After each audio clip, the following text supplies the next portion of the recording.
friends at. Have you ever heard the saying, only those who are self-disciplined can stand out? I don't know how you interpret this sentence. My first reaction upon seeing it is that the impressive people around me don't seem to have achieved success because of this. How long can so-called self-discipline last? I believe many people have set numerous goals for themselves, only to be slapped in the face soon after. Did you lose weight? How long did you stick with it?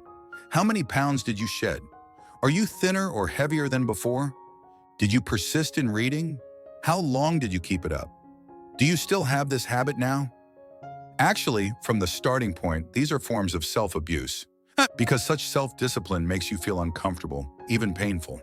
Some might say, if you can't control your own nature, what can you accomplish?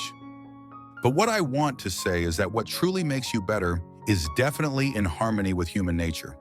Do you know why there's no concept of effort in the Tao Te Ching? If you write the word effort in Chinese, the upper part is slave and the lower part is force. A slave using force, is this force voluntary? Anything in this world that requires you to work hard, persist, and be self-disciplined is because you don't like it enough. For the things you love, not only do you not need to be self-disciplined, but even if someone tries to stop you, you'll find every way to do it, right? If you succeed in the end through persistent self-discipline, you'll feel that all this was achieved through hard work and perseverance. You deserve all of it.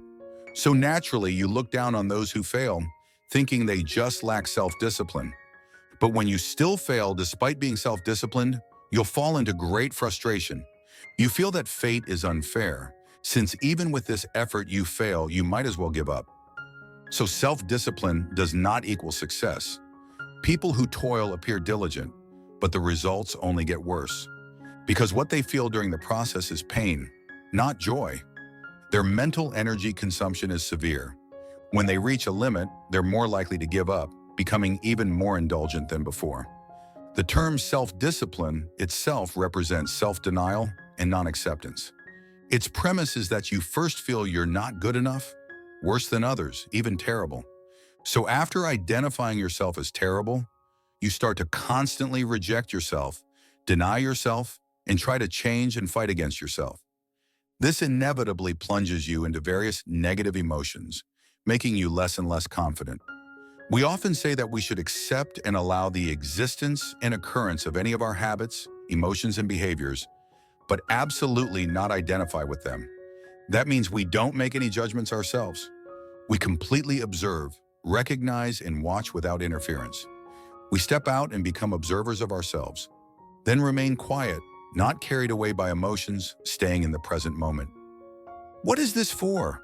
It's to find that deeper, higher dimensional self, to stand from a higher perspective and look at our physical body. This is the core method to solve all problems.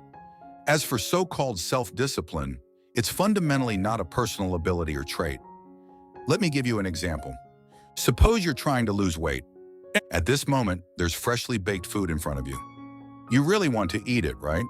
But your rational mind tells you you can't eat it, you need to lose weight. So there are two voices fighting in your mind. At this time, you might think that the voice wanting to eat is the undisciplined, uncontrolled self, and the voice trying hard not to eat is the rational, self-disciplined self. If you end up eating, then you're undisciplined, a person who lacks self-control. If you can resist not eating, then you're self-disciplined, a person with self-control.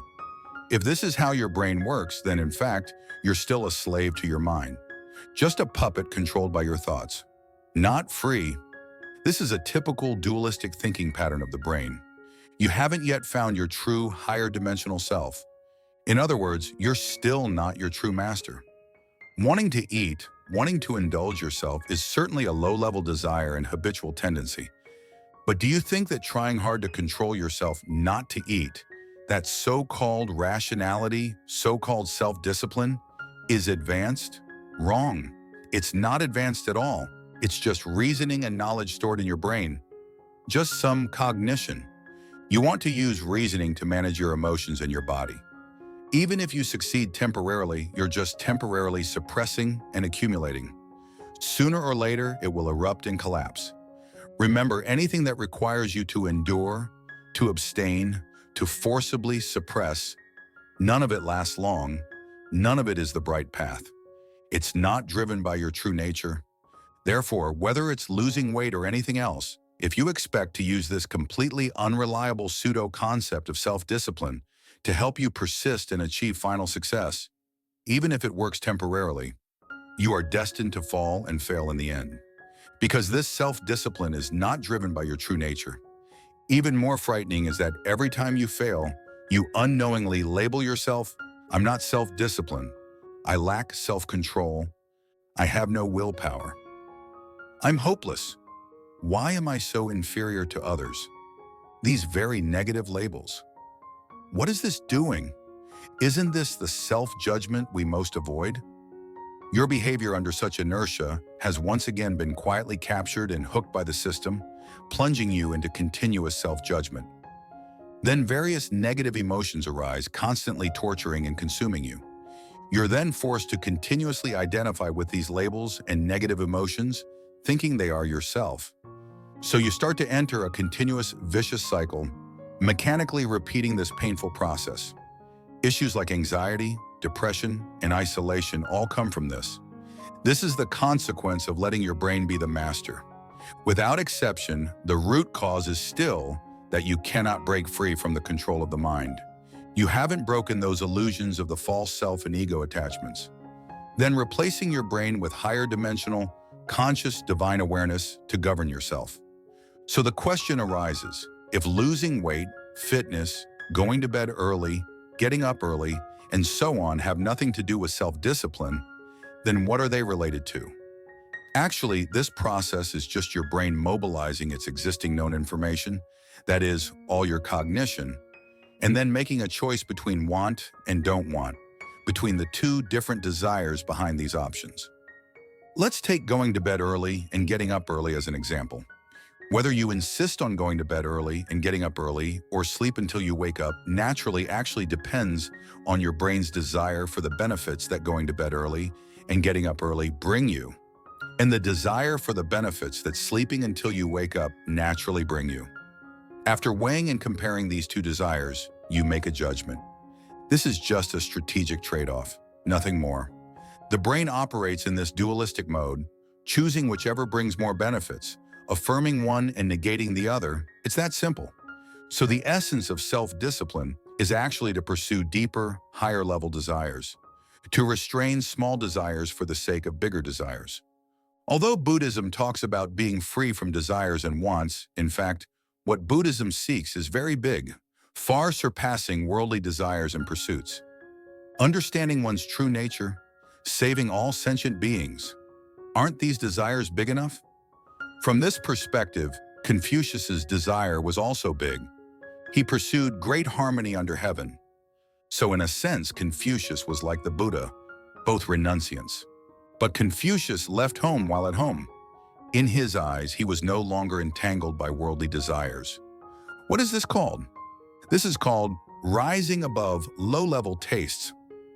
Because of this, those enlightened sages appear so free from desires in the mundane world.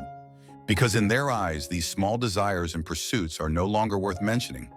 They are already living at higher dimensions and levels. Nietzsche has a famous saying, "He who has a why to live can bear almost anyhow." If you can't endure it, to put it bluntly, you don't really want it. It only shows that that thing isn't actually that attractive to you. Using Wang Yangming's philosophy of the mind to explain, everyone is actually unified in knowledge and action. Because knowing is acting, and acting is knowing. Knowing and acting are actually one, inseparable. There has never been such a thing as knowing without acting. In fact, what is called knowing but not acting is actually not knowing. What you do is certainly what you know. The moment you truly know, it's already your action. For example, if you fail to lose weight, it's actually your unity of knowledge and action in pursuing the benefits and pleasures that indulgence brings you. But this knowledge is just your mind's cognition, not the knowledge of conscience and awareness. And the real higher dimensional unity of knowledge and action is the true self-fulfilling conscience. After embracing conscience, that is, raising awareness to see through all ego attachments and all phenomena in the three-dimensional world, You then pursue that higher level desire. Have you heard of the term higher desire? If not, you've surely heard the saying, make a supreme vow. We also call this awakening. Essentially, everything is desire. But after awakening, people under the care of awareness replace other lower desires with higher desires, such as those desires at the level of social habits and physiological habits. Nothing more. So there aren't many people who truly understand these four words, unity of knowledge and action, from Wang Yangming. Ordinary people have ordinary people's unity of knowledge and action. Evil people have evil people's unity of knowledge and action. Sages have sages' unity of knowledge and action. Although all are unity of knowledge and action, the realms and dimensions are completely different. At this point, we roughly understand the fundamental truth behind your repeated failures, constant giving up halfway, and constantly violating your own plans and vows. In fact, it has nothing to do with self-discipline. Only when you first figure this out can you prescribe the right medicine and find a fundamental solution. We look at those still struggling in self-discipline. Most of them will eventually fail. Self-discipline will not bring you true excellence and success.